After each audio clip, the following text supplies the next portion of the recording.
One morning I walked outside and froze in shock. My entire fence was gone. The HOA had sent a crew to tear it down without a single warning. No letter, no hearing, not even a knock at my door.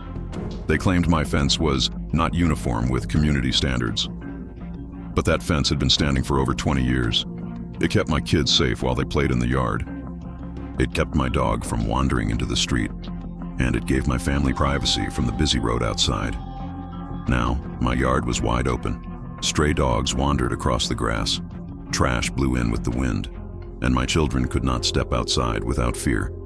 At night, headlights from cars flashed directly into our windows. We could hear every conversation from the sidewalk. There was no peace. There was no safety. There was no privacy left for us. I went to the HOA president and demanded an explanation.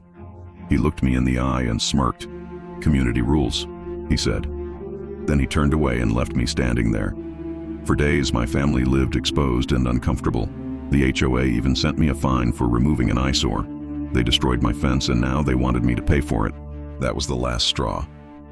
But then I remembered something important. The HOA loved their big decorative privacy fence that surrounded their clubhouse and pool. They said it was for security and exclusivity. But I knew exactly where that fence stood. I pulled out the old property records and maps, and I was right. That fence sat directly on my utility easement, which meant they had no legal right to keep it there without my consent.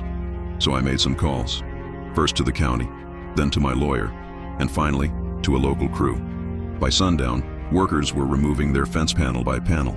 The tall posts came out of the ground, the decorative gates were taken away, and by nightfall, the entire clubhouse stood bare for the world to see. Now anyone driving past could see straight into their pool. Headlights from the road lit up their meetings inside. People stopped their cars to laugh and take photos. Their exclusive privacy was completely gone. That same night, the HOA president stormed to my house. He was furious. "You can't do this," he shouted. I smiled calmly and replied, "You did it first." For weeks, the clubhouse became a neighborhood joke. Teenagers gathered just to peek inside. Neighbors whispered about how exposed everything looked. Even the mailman laughed as he delivered letters. Meanwhile, I rebuilt my own fence.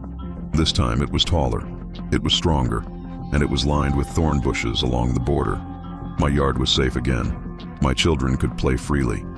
My family finally had privacy. And every time the HOA passed their exposed clubhouse, they were reminded of the price of messing with me. Revenge was complete, simple, and perfect. So tell me, would you have torn down their fence too?